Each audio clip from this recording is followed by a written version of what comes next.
사회 분위기가 하지 말아야 되는 분위기였어요. 아, 그 분석. 네. 그때 PD님도 저한테 물어보시더라고요. 이거 하면은 문제가 될 수 있다. 방영이 나가고 입을 뒤집어 쓰고 봤어요, 솔직히. 제가 봤을 땐 그 아래에서 사건 때문에 가장 큰 피해자는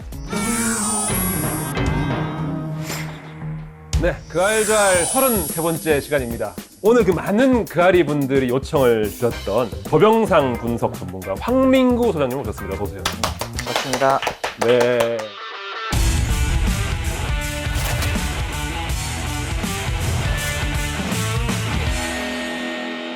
참고로 오늘이 그알잘 첫 업로드 기준으로 1주년 되는 날입니다. 그럼 중요한 날에 모신 겁니다. 굉장히 부담스럽네요. 네.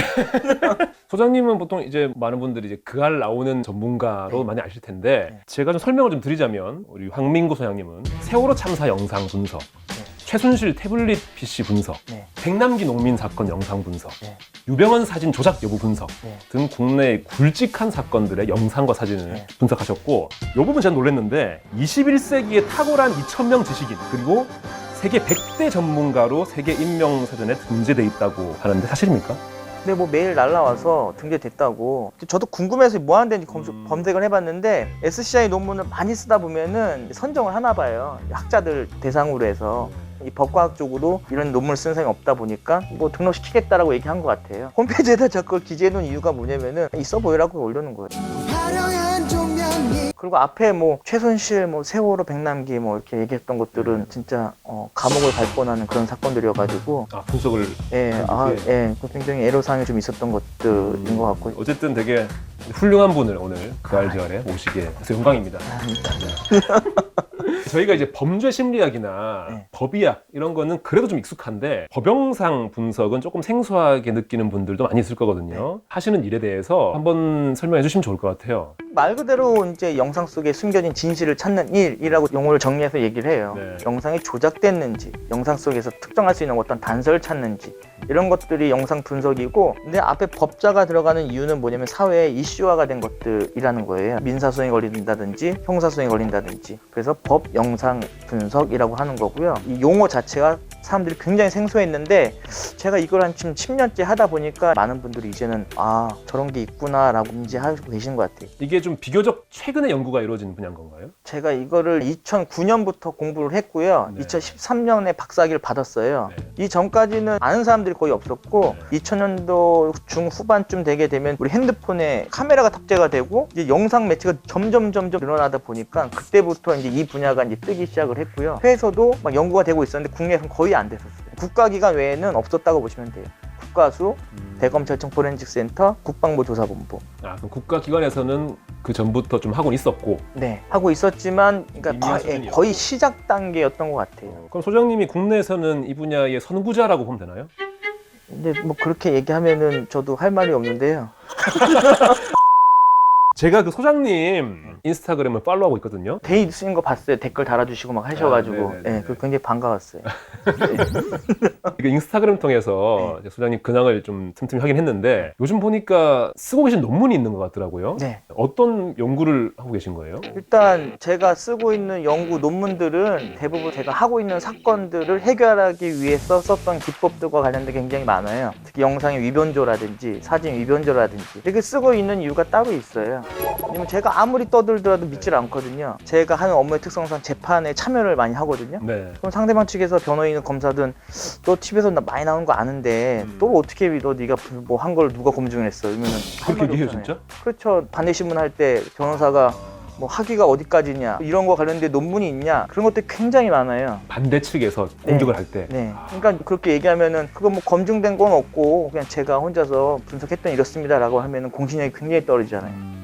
그렇기 때문에 수시로 했던 연구들을 가지고 논문을 쓰고 이거를 제3자인 학회 입증을 받는 거죠. 그러면 그거 딱 하나 갖다 주면은 위아래 보고 이력서 딱 보고 논문 보면은 질문이 별로 없어요. 그래요? 아니 근데 재판에 자주 하신다 그랬잖아요. 법정에서 오라고 하면 무조건 가야 되는 거예요? 무조건 가야죠. 이 형사재판에서는 안 가게 되면은 과태료 또는 벌금을 내야 돼요. 그런데도 안 오면은 구금할 수가 있어요, 법원에서요. 진짜요? 강제력이 있기 때문에. 그러면 소장님이 분석한 사건에 있어서는 무조건 증인 출석하라고 하면 가야 되는 거네요? 네, 무조건 가야죠. 안 가면은 죄인이 되고 여기 올 수도 없어요. 이제 그 아래 이 전문가진들이 있잖아요. 네. 그 중에 제가 알기로는 가장 젊은 축에 속하는 전문가라고 제가 알고 있는데 그것이 알고 싶다와 인연이 언제부터 시작된 거예요? 그 2013년 정도 됐던 것 같아요. 13년이요? 네, 제가 처음에 박사학위를 받고 이걸 해야겠다고 딱 나왔을 때 아는 선배가 대학교에서 교수로 계시는데 그 아래에서 뭐가 왔는데 너가 했으면 좋겠다는 거예요. 그게 이제 JS 김은중이 의문사 사건이었어요. 사건 당시 사진들을 보면서 사건 현장을 3D 시뮬레이션 해주면서 시신하고 쓰였던 총이 떨어진 데까지 거리를 계측해서 얼만큼 떨어져 있는지. 시신과 총과의 거리. 네, 그게 법의학적으로 자살한 경우에는 40cm 안쪽에 들어가야 되는데 40cm 바깥에 떨어져 있었어요. 그때 보니까. 지금 총구에서 전투와 끝까지 거리를 다시 아까와 같은 방법으로 측정했을 때 약 42cm 정도의 거리로 측정이 되었어요. 아마 그 아래에서 최초, 그건 또 최초라고 말씀드릴 수가 있어요. 예전에는 그냥 육안으로 보고 차량도 똑같이 배치시켜놓고 이런 시뮬레이션이었는데 그게 아니고 그냥 사진을 2차원을 3차원으로 빼는 기술이 있거든요. 그걸 처음으로 접목을 시켰던 거였어요. 그때 한창 으쌰으쌰 할 때이기 때문에 네. 할 수 있는 거 한번 다 해보자 해가지고 했었던 거였어요. 예. 그때 이후로 그러면 쭉 그것이 알고 싶다 해서 자문 요청이 왔던 거예요? 그리고 나서 이제 그 세월호 사건이 터지고 그때 당시에 굵직굵직한 사건들이 거의 되게 많이 터졌던 것 많았죠. 같아요. 세월호, 백남기 농민부터 해서 유병헌, 유병헌 최순실. 그래서 그게 갑자기 사건들이 많아지니까 좀 더 전문화된 그런 게 필요하신 것 같았어요. 모든 게 다 영상 매체로만 나왔으니까요. 최순실도 그렇고 세월호도 그렇고 다 영상 매체니까 검증이 필요하니까 그때부터 그알 팀에서 연락을 많이 주셨고 그 때문에 법원에 많이 가게 됐어요.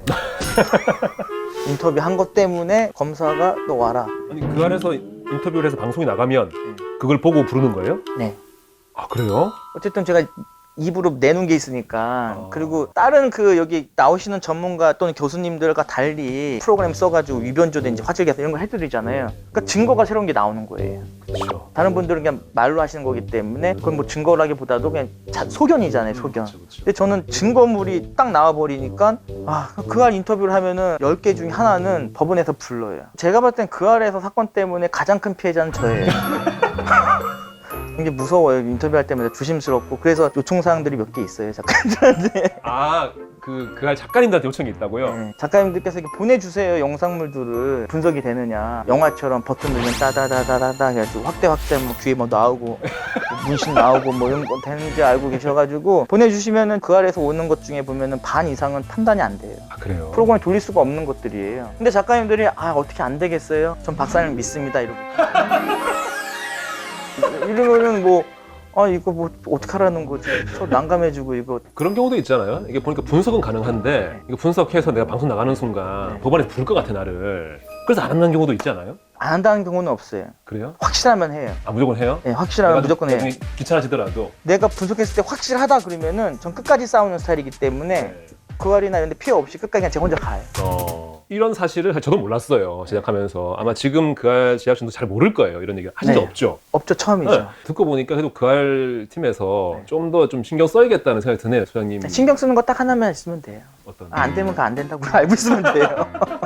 그래서 지금 그알 작가님들한테 하고 싶은 얘기는 당연히 간절하니까 요청을 하는 건 괜찮지만 한 번 안 된다고 하면은 재차 요청하지 말아달라. 네. 작가님들 마음도 알 것 같고 소장님 마음도 알 것 같네요. 제 마음을 더 많이 알아요. 그러면 이 법영상 분석이 얼마나 세밀하고 정확한 분석이 가능한지 궁금해하는 분들도 많을 것 같아요. 현재 어느 정도 수준까지 영상 분석이 가능한 거예요? 화질 개선을 하면은 다 나와야 되는 거 아니냐. 지금 대한민국 눈높이는 그 정도까지 올라갔어요. 영화가 하도 그렇게 만들어서요. 근데 지금 수준을 따지면은 10분의 1도 안 돼. 그래요? 네, 우리 인공위성의 위성 사진 보면, 지구 사진 보면은 확대하면 잘 나오잖아요. 네. 그게 수십억, 수백억짜리 만안경이 탑재가 된 거거든요, 렌즈가요. 네. 근데 만약에 화질 개선 기능이 그렇게 영화처럼 된다면은 그런 렌즈를 쓸 필요도 없고 4K며 몇 K며 이런 장비들이 필요가 없어지는 거예요. 기술은 발전을 계속 하고 있어요. 다만 사람들 눈높이는 버튼 하나만 누르면 나오기를 원하는 건데 그런 거는 세상에 지구상에 존재하지 않죠. 그래서 그거 가지고 어떻게 해서든지 범인을 잡고 사건을 해결하기 위해서 노력을 하고 있는 거예요. 그러면 이제 그 아래서 한 10년 가까이 자문하신 거잖아요. 그럼 그 아래서 소장님이 분석하신 사건 중에 가장 기억에 남는 사건이 있다면? 그게 이제 말씀드렸던 그 백남기 사건이었어요. 백남기 농민 네. 사건.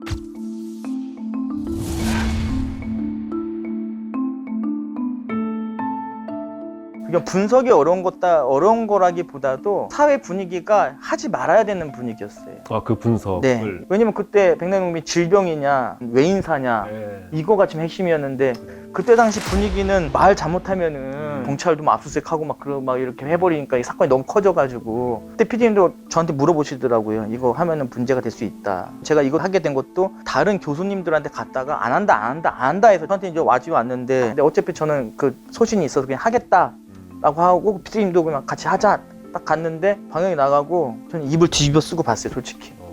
당시 받았을 충격이 어느 정도인지 궁금했습니다. 일단 손이 먼저 맞았고요. 이때는 이제 머리 중앙부를 맞고 그러니까 최초는 머리하고 등 부분이지만 회전을 하면서 가장 수압을 많이 받는 건 왼쪽이겠죠.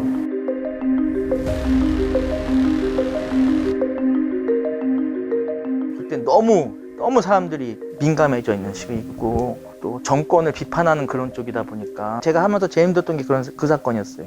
아니 근데 뭐 백남기 농민 사건도 뭐 소신껏 분석하셨을 테고 네. 결과적으로 좀 팩트였던 거고 그게. 네, 결국에는 경찰이 잘못한 걸로 해서 네. 지금은 이제 외인사가 됐고 피해 보상 다 받으신 걸로 알고 있어요. 분석하는 게 힘든 게 아니라 그 사건의 성격 이런 것들이 좀 네. 힘든 부분이 있는 거네요. 네. 그렇죠? 저는 그때 소장님이랑 여러 사건을 했지만 가장 기억나는 게 대산 그 네. 살인 사건. 네. 야, 그 사건은 저는 소장님 인터뷰라고 네. 소름이 돋았던 기억이 나거든요. 부산에서 여성분이 아침에 잠옷 네. 차림으로 나갔다가 그 뒷산에서 살해당한 사건인데 네. 같이 집에 자고 있던 남동생이 네.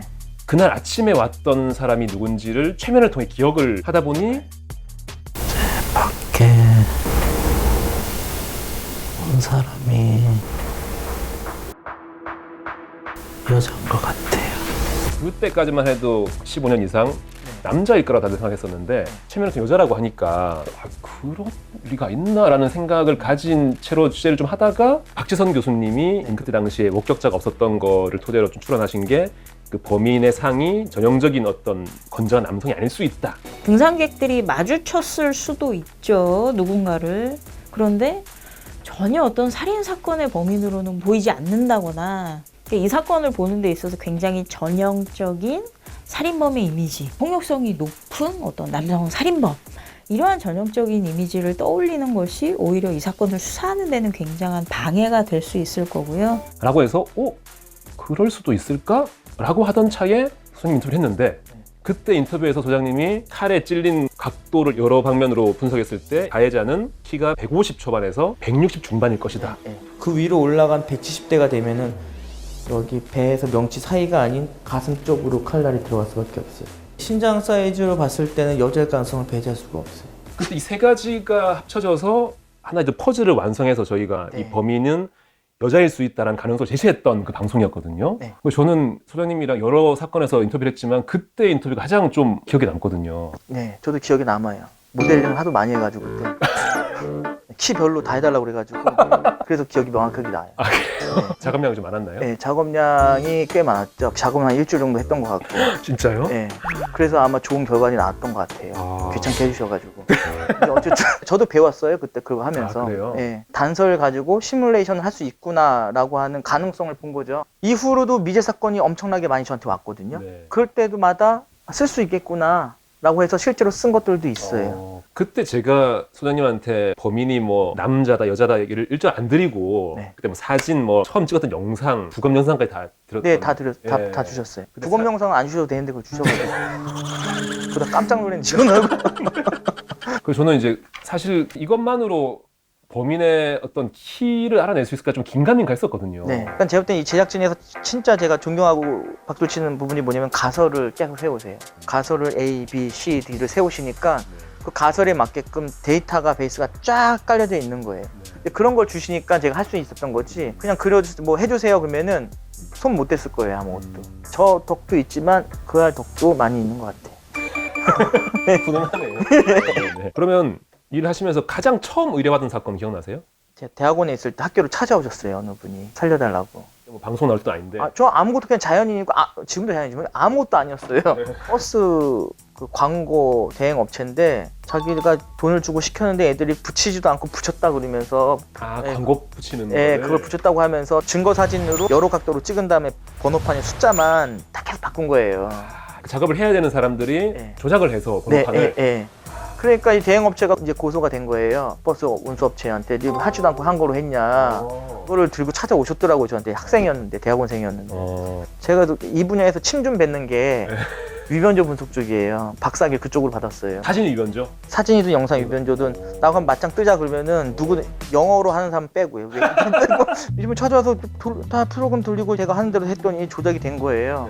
그래서 그분이 너무 고맙다. 계좌번호를 알려달라고 해서 제가 저 연구원이기 때문에 그건 안 받는다고. 첫 번째 해결한 사건이 그 버스 광고 대행업체 조작 사건. 네네 그거였죠. 그러면 좀 수많은 의뢰인들이 있었을 텐데 좀 가장 기억에 남는 의뢰인 누가 있나요? 1년에 꼭 한 두세 건씩 고정적으로 오는 사건들인데 야동을 보고 오신 분들이 많아요. 야동을 보고 오신 분이요? 네. 자기 와이프인 것 같다는 거예요. 그래서 의뢰를 한다는 거예요. 동일인지 아닌지.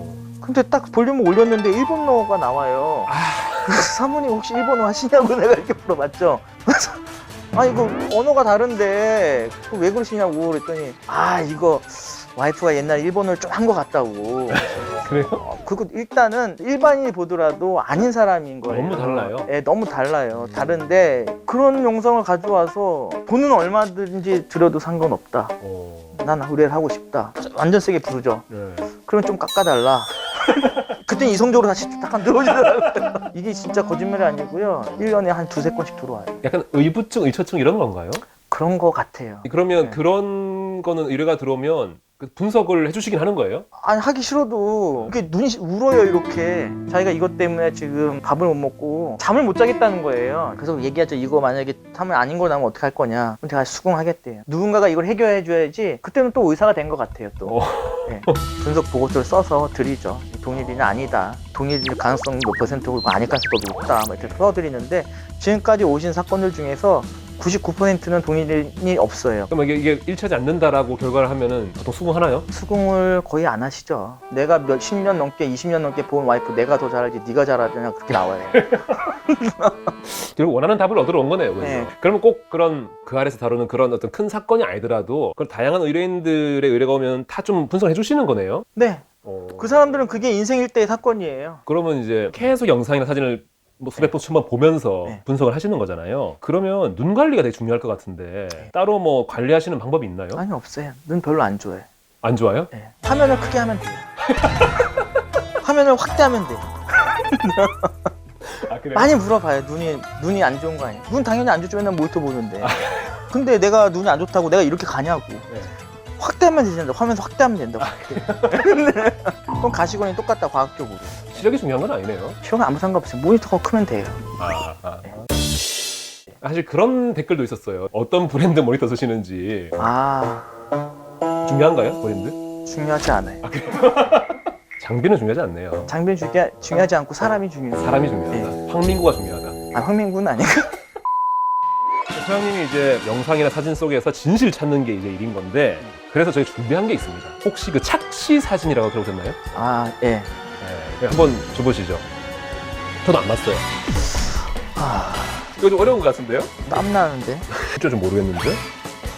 거꾸로 한번 나오나요? 그냥 돌려봤어. 윤일상 선생님, 작곡가 되려면 어떻게 해야 되나?